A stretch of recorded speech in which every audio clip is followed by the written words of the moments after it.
चलिए आज हम जितने भी कंसेप्ट हमने कुछ दिन पहले डिस्कस किए, जिसको हमने अंडरस्टैंड किया, उसके बाद हमने थोड़ी सी उसकी कंसेप्ट बेस्ड प्रैक्टिस करी। अब हम 2 या 3 कंसेप्ट को इकट्ठा लेकर के आज हम उसकी प्रैक्टिस करेंगे और जनरली मोस्टली इसी तरह का क्वेश्चन जो है वो एग्जाम में भी पूछा जाता है।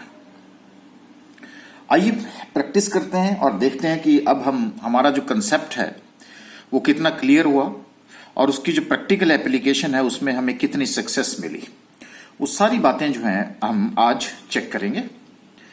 तो प्रैक्टिकल प्रॉब्लम आज हम डिस्कस करेंगे, जिसमें जनरली हम 3 बातों के ऊपर फोकस रखेंगे। एक है loss of stock by fire, दूसरा है हमारा अनरियलाइज्ड प्रॉफिट ऑन स्टॉक, और तीसरा मैंने कॉमन ट्रांजैक्शंस में डिवेंचर को कवर करने की कोशिश करी है।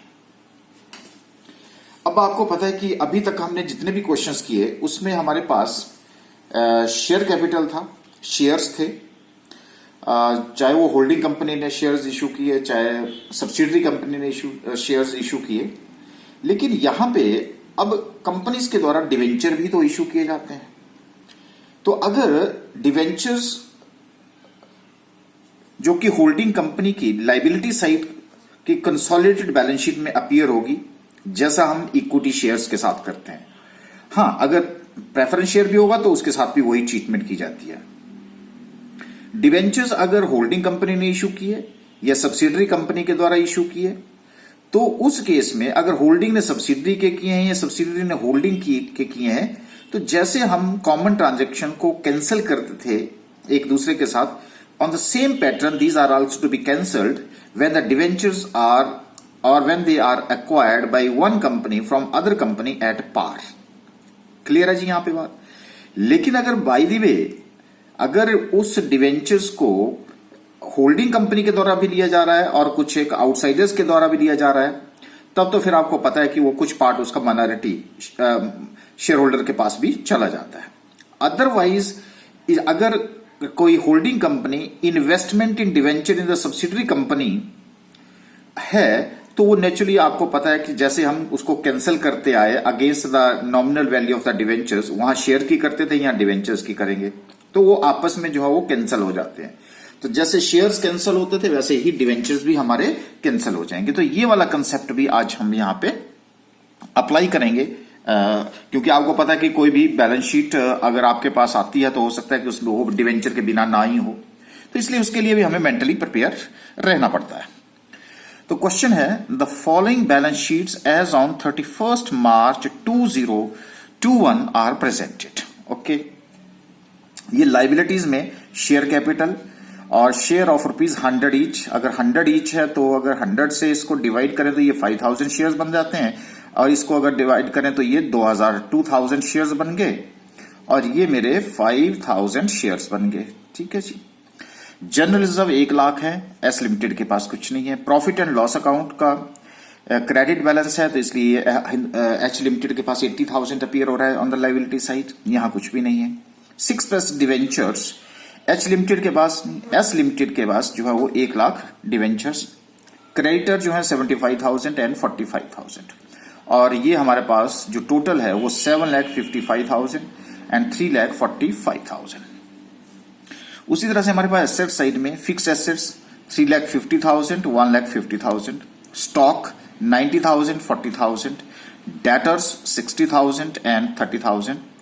ये आ गया जी 6% debentures in S limited acquired at cost. अभी मैं आपसे बात कर रहा था ना कॉस्ट। ओके, तो क्या हुआ, एच लिमिटेड ने, ये देखिए, ये जो 1 लाख रुपए के एस लिमिटेड के जो डिवेंचर्स है उसमें एच लिमिटेड ने अक्वायर कर रखे हैं कितने के, 60,000 के। तो बताओ, ये एच लिमिटेड और ये एस लिमिटेड कॉमन ट्रांजैक्शन आ गई, इन्वेस्टमेंट है एक तरह से। तो एच लिमिटेड के द्वारा एस लिमिटेड के डिवेंचर परचेज करके एक तरह से इन्वेस्टमेंट करी है, तो ये आपस में कैंसिल होकर के यहां सिर्फ कितना रह जाएगा, 40,000। ओके, तो ये आपके लिए एक नई ट्रांजैक्शन मैंने ऐड करी है, क्योंकि आपको पता है कि डिवेंचर के बिना बैलेंस शीट नहीं होती, तो उसके लिए आपको भी तैयार करना है। अब तो बस आपको स्ट्रॉन्ग करना है। अब फाइट के लिए। So 1500 shares in S limited at ₹80। ये देखो जी, ये भी अब इसने क्या किया, एच लिमिटेड के 120, ठीक है, और यहां पे कितने शेयर्स हैं, 2 लाख। इसका मतलब क्या हुआ, 1500 शेयर्स और इधर कितने हैं, 2000 शेयर्स। तो 2000 यानी कि 1500 डिवाइडेड बाई 2000, 2000 शेयर में से 1500 शेयर जो है किसने खरीद रखे हैं, एच लिमिटेड ने।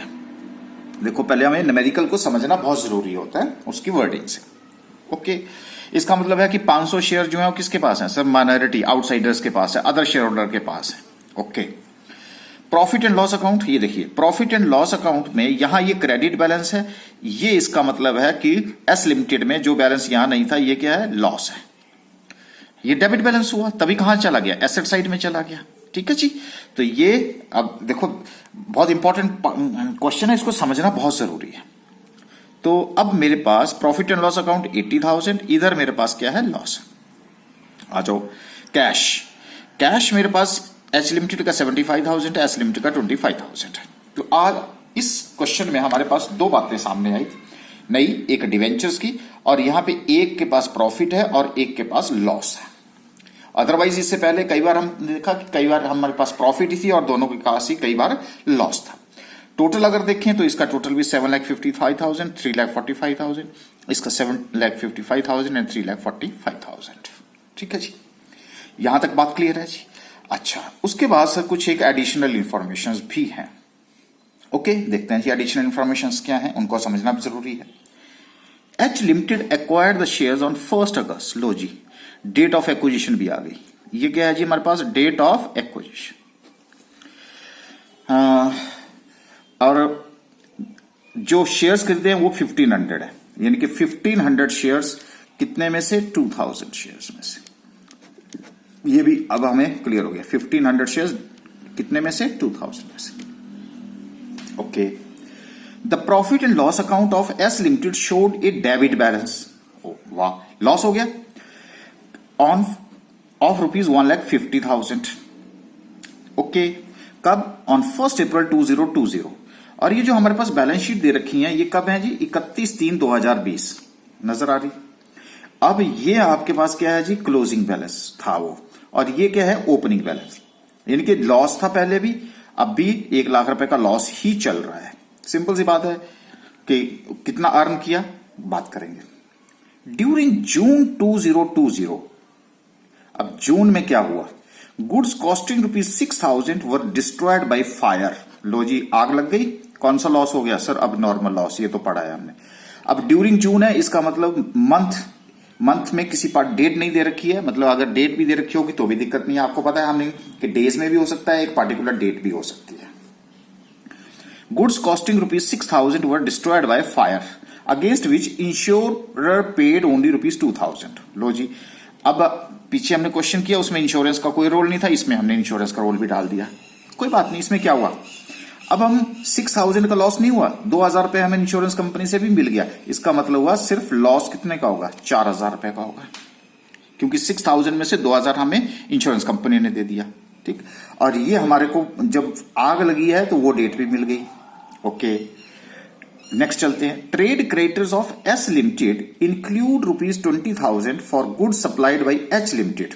लो जी, अब वो आ गया डेटर्स और क्रेडिटर्स का common transactions. Okay, debtor versus creditors, ये भी on which H limited made a profit of ₹2,000। Okay, अब जो डेटर्स और क्रेडिटर्स थे उसमें से उसने 20,000 की गुड्स जो है वो सप्लाई करी थी, इसका मतलब उसने 18,000 की खरीदी होंगी, 20,000 की आगे सप्लाई कर दी होंगी। अब उसमें से क्या कहता है, half of the goods were still in stock. लो जी, अब इसका मतलब अनरियलाइज्ड भी आ गया। आपको याद है हमने क्या कहा था कि अगर गुड्स बिक गई तो कोई दिक्कत नहीं है, तो अनरियलाइज्ड प्रॉफिट नहीं होगा, और अगर गुड्स नहीं बिकी तो अनरियलाइज्ड प्रॉफिट भी होगा। इसका मतलब यहां पे हमें एक उसकी भी मिल गई, अनरियलाइज्ड प्रॉफिट, क्योंकि आधा स्टॉक बचा है, आधा तो जो बिक गया उसमें अब 2,000 में से आधा जो है 1,000 का स्टॉक अभी मतलब अनरियलाइज्ड प्रॉफिट ये होगा। ऑन 31 मार्च 2021 बिल्कुल क्लोजिंग स्टॉक है। Prepare a consolidated balance sheet and show complete working. तो देखो हमने अपने न्यूमेरिकल को आधा तो हमने इसकी डाइसेक्शन करके यहीं से क्लियर कर दिया आपको कि क्या क्या हमारे जो लैंग्वेज है क्वेश्चन की वो आपको क्या क्या कह रही है। तो आपको पता है कि सबसे पहले हम क्या बनाते हैं सर, हम टाइमलाइन बनाते हैं। टाइमलाइन से जो है वो सारी बातें जो है वो क्लियर हो जाती हैं। बिल्कुल सही कहा आपने। तो क्योंकि अब आप टाइमलाइन के भी मास्टर बन गए हैं, परफेक्ट हो चुके हैं। तो क्या है, बैलेंस शीट दे रखी है सर 31 मार्च 2020 की। इसका मतलब हमारा जो अकाउंटिंग ईयर है वो 1 अप्रैल 2020 से 31 मार्च 2021 तक है। ठीक है, तो आओ जी टाइमलाइन पे चलते हैं। ये देखिए, ये हमारे पास टाइमलाइन आ गई। ये तो ओपनिंग डेट आ गई हमारी 1 अप्रैल 2020। ठीक है जी, और क्लोजिंग डेट, इनके डेट ऑफ कंसोलिडेशन भी बोल सकता हूं, closing date of accounting year भी कितनी है जी, 31 मार्च 2021। ओके, तो ये ओपनिंग डेट और ये हमारे पास क्लोजिंग डेट, जिसको हम डेट ऑफ कंसोलिडेशन बोल रहे हैं क्योंकि हमें बोला गया है, उसी डेट को हमने कंसोलिडेट करना है। अभी हमने देखा कि H limited acquired A share on 1 अगस्त 2020। तो ये आ गया जी डेट ऑफ एक्विजिशन। कब सर, 1/8/2020। ये देखो 1/8/2020 ये डेट ऑफ एक्विजिशन। ओके, अब 4 से लेकर के 8 तक 2020 के बीच में कितने महीने हुए सर, 4, 5, 6, 7, क्योंकि फर्स्ट को आ गया। तो इसका मतलब इससे इधर का पीरियड कितना हो गया सर, प्री, और इससे आगे का पीरियड क्या हो गया, पोस्ट। तो ये देखो, ये पोस्ट और ये आपके पास प्री आ गया। ठीक है जी यहां तक। अच्छा, अब ये 4 महीने प्री के और 8 महीने पोस्ट के आ गए। यहां तक बात क्लियर हो गई। अच्छा, उसके बाद क्या हुआ सर, यहां पे कुछ आग लगी थी। हाँ बिल्कुल सही बात है। ये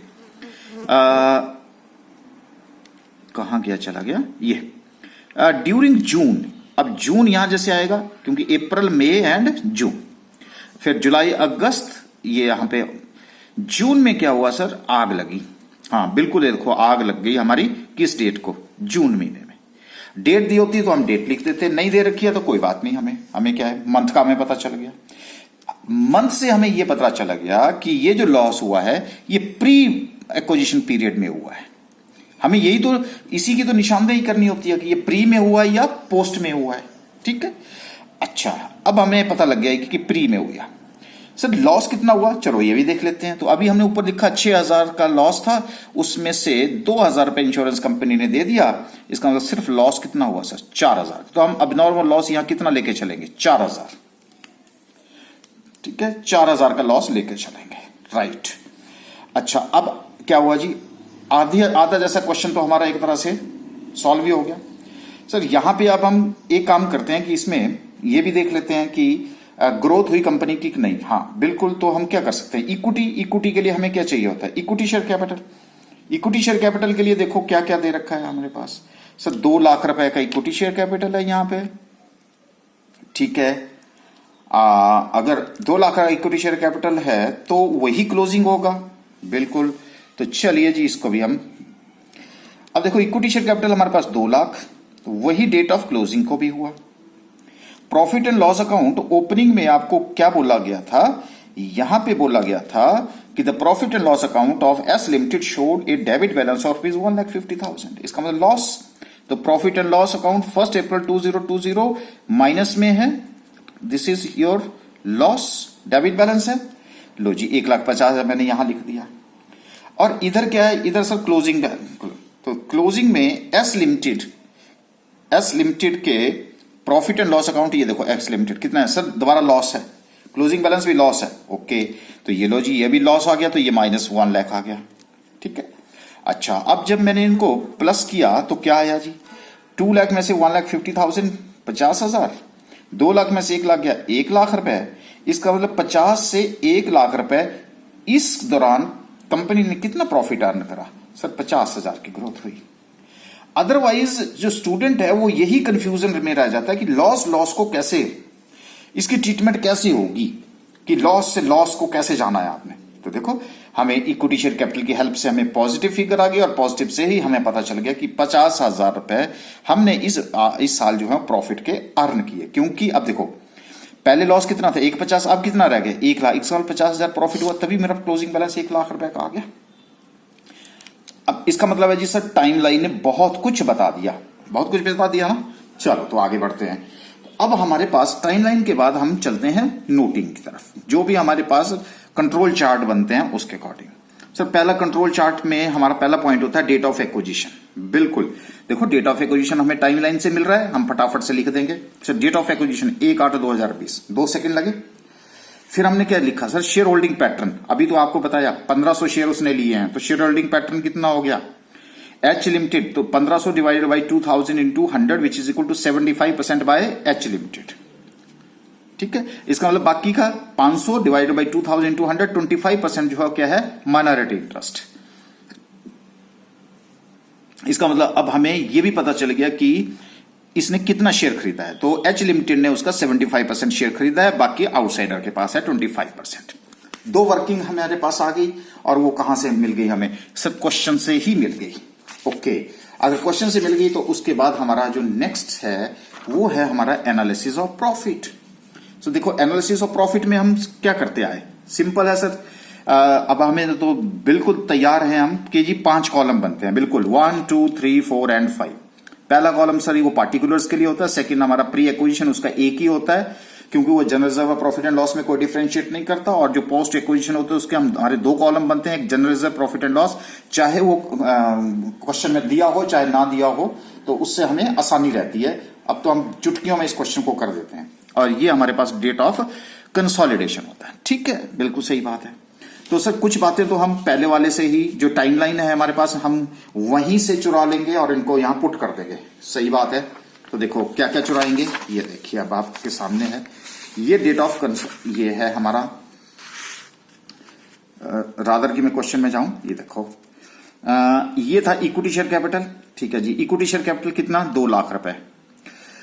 कंसोलिडेट उसके बाद date of closing sir presumption है 2 लाख रुपए। प्रॉफिट एंड लॉस में देखो लॉस है कितना 1,50,000 और यहां 1 लाख रुपए। इसका मतलब ये किसने इस साल हमने कितना प्रॉफिट करना, कैसे ये कम हुआ सर 50,000 P&L में, जनरल रिजर्व में नील है, तो 50,000 रुपए हमने इस साल प्रॉफिट अर्न किया। ठीक है, अब आपको पता होगा कि हमने आपको क्या बताए थे सर, आपने हमें स्टेप्स भी बताए थे। किस चीज के स्टेप्स बताए थे आपको, हमने अब नॉर्मल लॉस और गेन के स्टेप्स बताए थे। सही बात है। तो सबसे पहले हमने क्या किया कि ये रिजल्ट आ गया। उसमें क्या था जी आपका पहला step sir calculate net assets as usual, that is analysis of profit. ठीक है, दूसरा क्या था सर रिवर्स अब नॉर्मल लॉस और गेन फ्रॉम द प्रॉफिट। यहां गेन नहीं है, यहां लॉस ही है। तो सर लॉस कितना है अभी देखिए, आपकी टाइमलाइन में हमने आपको बताया था कितना लॉस हुआ है 6,000 में से 2,000 4,000। ठीक है, तो क्या हुआ जी रिवर्स अब नॉर्मल लॉस। वहां उसने क्या किया था हमारे माइनस किया था, इसलिए अब इसको रिवर्स करेंगे तो क्या हो जाएगा प्लस हो जाएगा। ठीक है, अब किसमें P&L में प्लस हो गया। क्या माना था कि हमने क्या बोला था, मान लो कि अगर अब नॉर्मल लॉस नहीं होता तो लाभ कितना होता। अब देखो अब नॉर्मल लॉस नहीं होता तो हमारा प्रॉफिट कितना होता 54,000 होता, 54,000 होता कि नहीं होता। ओके सर बिल्कुल यही है प्रिजम्पशन। सर उसके बाद क्या था, आपका तीसरा क्या था अप्लाई टाइम एडजस्टमेंट। बिल्कुल आ जाइए टाइम एडजस्टमेंट में। सर टाइम एडजस्टमेंट है हमने अभी ये देखो 4 महीने प्री के हैं 8 महीने पोस्ट के हैं। बिल्कुल प्री के 4 महीने पोस्ट के 8 महीने। अब इसमें से हम क्या करेंगे पोस्ट में से प्री वाला पोर्शन निकाल देंगे। ठीक है, तो 54,000 टू 4/12 4 3 4 3 एंड 18,000। सर 18,000 में इसमें से क्या कर दिया माइनस, जो यहां से माइनस होगा वो आपके किसमें प्लस हो जाएगा, वो आपका प्री में प्लस हो जाएगा। तो इधर से माइनस हुआ इसमें प्लस हो गया। क्या हुआ पोस्ट एक्विजिशन से प्री एक्विजिशन हमने निकाल दिया तो होगी जी एडजस्टमेंट। अब क्या हुआ, अब हमने टोटल कर दिया सर 68,000, ये 36,000 माइनस करने के बाद नेक्स्ट क्या था, दोबारा से क्या करो अब टाइम एडजस्टमेंट के बाद मेक एडजस्टमेंट ऑफ अब normal loss back into the profit. दोबारा से, क्योंकि हमें सिर्फ किसके लिए चाहिए होता है ये सब टाइम एडजस्टमेंट के लिए चाहिए होता है, बाकी नहीं हमें चाहिए होता।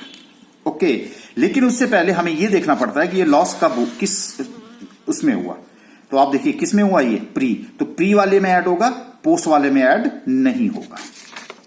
तो आइए अब हम इसको, तो 4,000 रुपए का जो हमने यहां प्लस किया था वो अब क्या हो जाएगा, माइनस हो जाएगा। लेकिन कौन से पीरियड में किया, क्योंकि ये तो प्रॉफिट उसमें अर्न किया था, तो किस टाइम में हुआ, तो इसी की तो निशानदेही कर रहे थे। ये देखो प्री में, तो प्री वाले प्रॉफिट में हमने इसको क्या करेंगे, माइनस कर देंगे।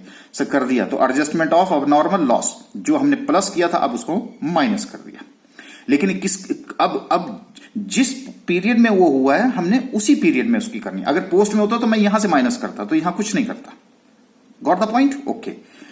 तो बैलेंस अमाउंट कितना हो गया सर, 68,000 माइनस 4,000 64,000। ये 36 का 36 रहा। ठीक हो गया जी बात? ओके। अब हम क्या करते हैं सर, हम एच लिमिटेड का शेयर इसमें से कितना है, क्योंकि इक्विटी की जो कैलकुलेशन जो करनी होती है सर हमने, हाँ, तो ये इक्विटी की कैलकुलेशन आ गई डेट ऑफ एक्विजिशन को, क्योंकि अब इसमें प्री का पार्ट भी आ गया। तो 75% अभी हमने कैलकुलेट किया, कहां किया कैलकुलेट सर, ये किया 75 और 25% शेयर होल्डिंग पैटर्न में। देखो यही बातें आपको एकदम से, तो 75% ऑफ 64,000 48,000, 25% ऑफ 64,000 16,000, उस तरह से 75% ऑफ 36,000 इज 27,000, और आपका 25% ऑफ 36,000 इज 9,000 रुपए आ गया। तो इसका मतलब ये और इसको प्लस करें तो क्या होता है सर, माइनॉरिटी इंटरेस्ट होता है। ये वाला हम आगे नहीं लेके जाते क्योंकि इसका यूज होता ही कुछ नहीं है। ये तो जस्ट एक कंपैरिजन के लिए होता है। ओके, तो आइए आप पॉइंट नंबर 4 की तरफ चलते हैं सर। माइनॉरिटी इंटरेस्ट सिंपल हो गया, 16,000 प्लस 9,000 इक्वल टू 25,000। कोई बर्डन नहीं है माइंड में, है कि बर्डन नहीं है सर। अब आ जाओ cost of control. Cost of investment किसमें की थी, शेयर्स में। ये देखिए क्या था question, 1500 shares in S limited at ₹80, कितने की, 1.20। ठीक है, तो कॉस्ट ऑफ इन्वेस्टमेंट कितनी होगी, 1.20 minus net asset on date of acquisition. Net asset कितनी आई सर, नेट एसेट आ गई मेरी 48,000, तो माइनस 48,000, तो क्या हो गया, अरे 48,000 की इन्वेस्टमेंट को आपने कितना पैसा दे दिया, 1,20,000। ज्यादा क्यों दिया सर, गुडविल होगी, कैपिटल रिजर्व होता है गुडविल, तो लॉजिक गुडविल भी आ गई हमारे पास। कहां जाएगी सर, कंसोलिडेटेड बैलेंस शीट के आइटम है। माइनॉरिटी ट्रस्ट कहां की आइटम है सर, कंसोलिडेटेड बैलेंस शीट की आइटम है। ओके, उसके बाद आ जाओ म्यूचुअल इंडेटनेस की तरफ को। सर यहां पे ये वो कौन सा पॉइंट है, ये देखिए आप क्या पढ़ा था हमने, अब अच्छे से पढ़ लेते हैं, फिर इसको हम बार बार नहीं लेके जाएंगे, नहीं तो आप डिस्ट्रैक्ट होते हैं। Trade creditors of S limited include ₹20,000 for good supplied by H limited on which H limited made a profit of ₹2,000। किसके हैं ट्रेड क्रेडिटर्स, एस लिमिटेड के ट्रेड क्रेडिटर्स होंगे, तो एच लिमिटेड के क्या होंगे, डेटर्स होंगे। ये देखो ये इसके डेटर्स हैं और इसके ये क्रेडिटर्स। ओके, तो क्या मतलब हुआ सर, इसको हम पहले हमें समझाइए। देखो मेरा एस लिमिटेड और दोनों जो है वो अभी तक क्या है सर, ग्रुप के अंदर होते हैं, इनको हम एज ए ग्रुप मानते हैं। अब एच लिमिटेड ने क्या किया होगा, ये देखो बाहर है, 18,000 की गुड्स खरीदी और उसको उधार एस लिमिटेड को बेच दिया, कितने में, 20,000 में। मतलब अब मैं 18,000 का रेफरेंस यहां पे नहीं आएगा, पर मैं आपको बता रहा हूं क्योंकि उसने बोला कि उसके ऊपर उसने प्रॉफिट कितने किए हैं, 2,000 के प्रॉफिट अर्न करें। ये देखो प्रॉफिट तो सिंपल है, 18,000 की गुड्स उसने कितने में बेची होंगी, 20,000 में। तो लेकिन यहां तो सेल एच लिमिटेड ने अपनी किताबों में कितना लिखेगा, H limited sold goods on credit basis to S limited on ₹20,000। तो क्या हुआ जी, एच लिमिटेड के डेटर्स और एस लिमिटेड के क्या बन गए जी, क्रेडिटर्स। बात क्लियर है, कितने की, 20,000 के। तो अब सर 20,000 के, ये तो कॉमन ट्रांजेक्शन हो गई, हाँ, तो कॉमन ट्रांजेक्शन है तो उसको कैंसिल करेंगे। ठीक है सर, तो पहला मेरे पास क्या आ गया, डेटर्स वर्सेस क्रेडिटर्स आ गया। ठीक है, फिर उसने क्या बोला आपको, देखो फिर उसके बाद क्या बोला है, कहता है trade creditors of S limited include 20,000 for goods supplied by H limited. Diagram से समझ आ रहा है ना, on which H limited made a profit of ₹2,000। H limited ने जो एस लिमिटेड को गुड्स बेची उसके ऊपर उसने 2,000 का प्रॉफिट अर्न करा। लेकिन साथ में उसने क्या बोला कि जी half of the goods were still in stock on 31 March 2021। S limited ने जो 20,000 की गुड्स जिसके पास आई उसमें से उसने 10,000 की गुड्स तो बेच दी। जो बेच दी तो उसके ऊपर तो कोई फर्क ही नहीं है, वो तो प्रॉफिट आ गया।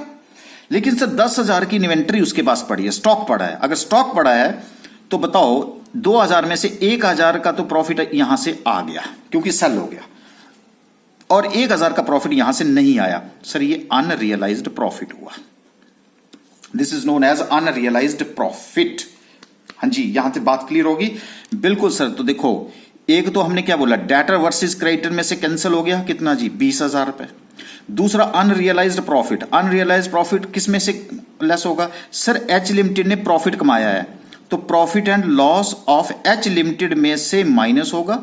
और एस लिमिटेड के पास क्या पड़ा है? सर एस लिमिटेड के पास स्टॉक पड़ा है, और स्टॉक में से 1000 रुपए जो है वो माइनस होगा। तो यहां P&L में से माइनस होगा, यहां स्टॉक में से माइनस होगा। एक P&L से माइनस होगा और एक का स्टॉक में से, क्योंकि इसने प्रॉफिट अर्न किया इसलिए प्रॉफिट में चला गया। एस लिमिटेड के स्टॉक में पड़ा है, उसमें से हम माइनस करेंगे। हाँ जी, देखो कितना सिंपल है, सिंपल है ना? ओके, तो आ जाइए अब चलते हैं म्यूचुअल इंडेटनेस में। तो ट्रेड क्रेडिटर्स एच लिमिटेड के कितने हैं? देखो एच लिमिटेड के जो ट्रेड क्रेडिटर्स हैं वो सर 75,000 है और 45,000 है, तो हमने भी यही किया। एच लिमिटेड के कितने हैं? 75,000। एस लिमिटेड के कितने? 45,000। टोटल कितने हो गए? 1,20,000। म्यूचुअल इंडेटनेस समझ आ गई जी? 20,000 की। कहां लिखा मैंने? यहां। ये देखो 20,000 का क्या है, ये क्रेडिटर्स ये डेटर्स है, तो क्या हो गया, इधर इसके माइनस हो गए, तो कितने रह गए? 1 लाख। तो उसी तरह से अब हम क्या करेंगे सर, क्रेडिटर्स के साथ डेटर्स को ले लेंगे। बिल्कुल, तो डेटर्स में एच लिमिटेड के कितने? 60,000 और 30,000 है, ठीक है। एच लिमिटेड के कितने हैं? 60,000। एस लिमिटेड के कितने हैं? 30,000। टोटल कितने हो गए? 90,000। अब म्यूचुअल डेटनेस, इसके क्रेडिटर इसके डेटर कितने हैं सर? 20,000। तो ये 20,000 इसमें से माइनस हो गए, 20,000 इससे, और कितने रह गए? 70,000। लो जी, ये भी खत्म हो गया। अच्छा, अब आ जाओ sir consolidated balance sheet, profit and loss account में। ठीक है, आपको पता है कि यहां पे जो जनरल रिजर्व हैं वो सिर्फ किसके आते हैं सर? एच लिमिटेड के, क्योंकि बाकी एस लिमिटेड के तो कैंसिल हो जाते हैं जब हम कॉस्ट ऑफ कंट्रोल की कैलकुलेशन करते हैं। तो जनरल रिजर्व कितने हो गए? 1 लाख।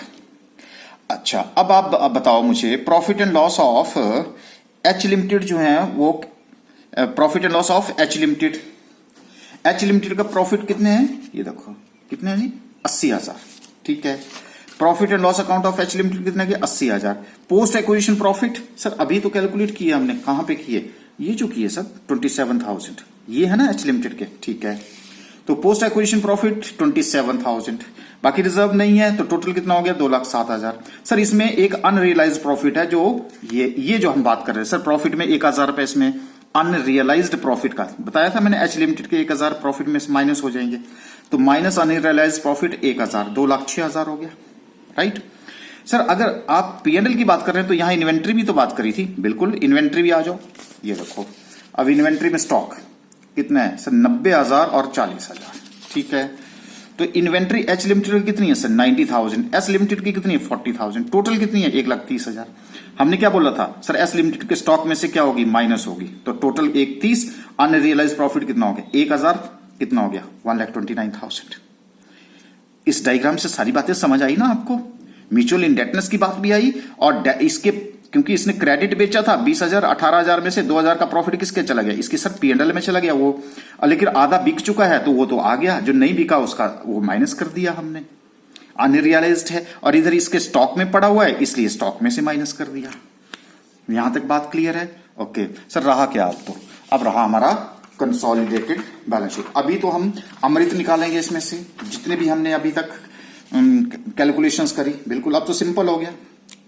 आ जाइए, consolidated balance sheet of H limited and S limited as at 31st March 2021, right. तो पहला हमारे पास क्या होता है सर? Equity and liabilities. ठीक है, तो पहला है हमारे पास शेयर होल्डर्स फंड।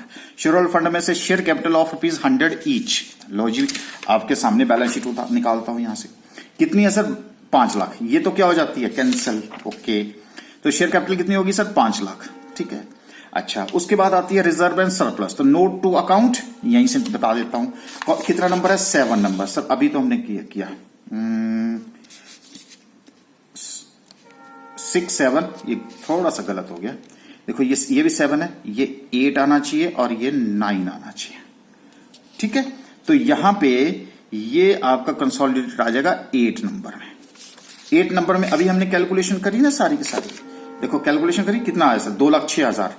तो हमने भी क्या लिखा, फटाफट से 2,06,000 यहाँ पे, बार बार लिखने की जरूरत नहीं है, नोट्स टू अकाउंट बन गया एक तरह से।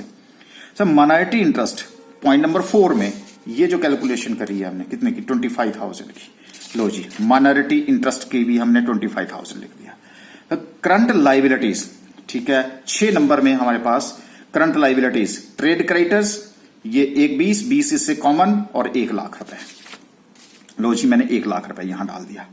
उसके बाद से नॉन करंट लाइबिलिटीज, एक्चुअली ये नॉन करंट ऊपर होती है, करंट नीचे होती है, ये थोड़ा सा आप करेक्शन कर लेना प्लीज। नॉन करंट लाइबिलिटी में ये आ गई आपके पास, ये था क्या था, 6% डिवेंचर। जैसे हमने शेयर्स को कैंसिल किया वैसे ही हम इसको भी कैंसिल करेंगे। 6% डिवेंचर 1 लाख के हैं और उसने इन्वेस्टमेंट कितने की है, 60,000 की, तो हमारी कंसोलिडेट में सिर्फ कितना जाएगा, 40,000। ये पॉइंट हमने सबसे पहले आपको टेकअप किया था ना, वही पॉइंट है। तो लो जी, 6% डिवेंचर और एस लिमिटेड कितने हैं, 1 लाख रुपए, minus investment by the H limited कितना, 60,000। तो क्या है, ये कॉमन ट्रांजेक्शन है ना, तो सिर्फ कितना जाएगा, 40,000। टोटल कितना हो गया, 8,71,000 रुपए। अच्छा, अब आ जाओ जी एसेट साइड, बिल्कुल आते हैं जी एसेट साइड में, चलते हैं। एसेट साइड में क्या है, सबसे पहले हमारे पास non current assets. Non current assets में हमारे पास क्या आती है, फिक्स एसेट 3.5 की एच की है और 1,50 एस लिमिटेड की है, ठीक है जी। Fix asset H limited 3,50,000, S limited 1,50,000, total कितना हो गया, 5 लाख। अच्छा, उसके बाद हमारे पास क्या होती है, ये टेंजिबल है, ये इंटेंजिबल, और इंटेंजिबल में हमारे पास सर गुडविल आई है। हाँ, गुडविल आई है, और गुडविल को हमने कैलकुलेट किया था 5 नंबर में। ये देखो, गुडविल हमारी 5 नंबर में, तो यहां पे गुडविल हमारी 5 नंबर में कितने होगी, 72,000। उसके बाद करंट एसेट्स हमारी खत्म हो गई। ओके, अब करंट एसेट्स में स्टॉक हमारे पास आ रहा है 8 नंबर में, नहीं, अब ये 9 नंबर में जाएगा, ठीक है जी। इन्वेंट्री, इसको मैं लिख देता हूं, ये आएगा 9 नंबर, 9।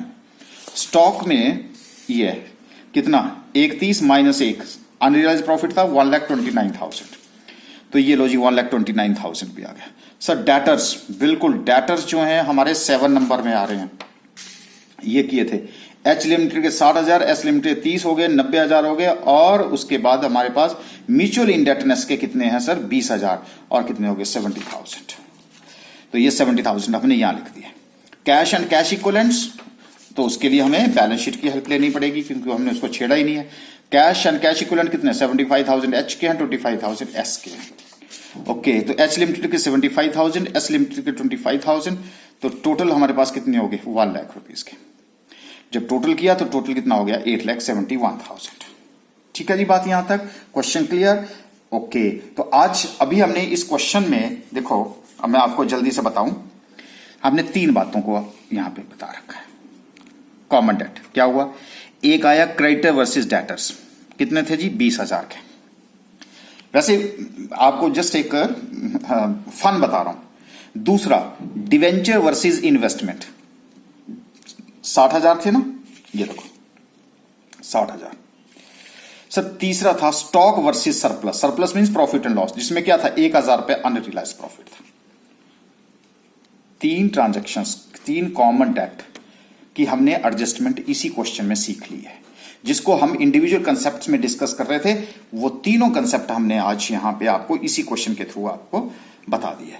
तो आई होप कि ये जो क्वेश्चन था आपका, loss of stock by fire, unrealised profit on stock, और तीसरा मैंने आपको बताया कि डिवेंचर में अगर इन्वेस्टमेंट की है तो वो भी कॉमन ट्रांजैक्शन हो जाती है, तो उसको भी हम जैसे शेयर्स में कैंसिल करते हैं वैसे ही। हाँ, एक और बताता हूं, अगर कहीं प्रेफरेंस शेयर हो तो वैसे ही कैंसिल होते हैं जैसे इक्विटी शेयर्स कैंसिल होते हैं, लेकिन होने चाहिए सिर्फ पार के ऊपर। आई होप कि now you are in a position that you can solve this type of the question where multi adjustments are given to you and you might be come out with the flying colors by solving such type of the problems, right? So now you have become strong। और उसके बाद अब हम एक concept और discuss करेंगे जो एक एडवांस सा कंसेप्ट है, लेकिन आप उसके लिए भी तैयार रहिए। अब नहीं होगा तो कभी और जगह पे आपको काम आ सकता है। वो है हमारे पास जो एसेट्स एंड लायबिलिटीज से रिलेटेड, वो कंसेप्ट आपने काफी पहले पढ़ा होता है, लेकिन उस कंसेप्ट को भी हम आगे वाले लेक्चर में जो है वो उसको कवर करेंगे।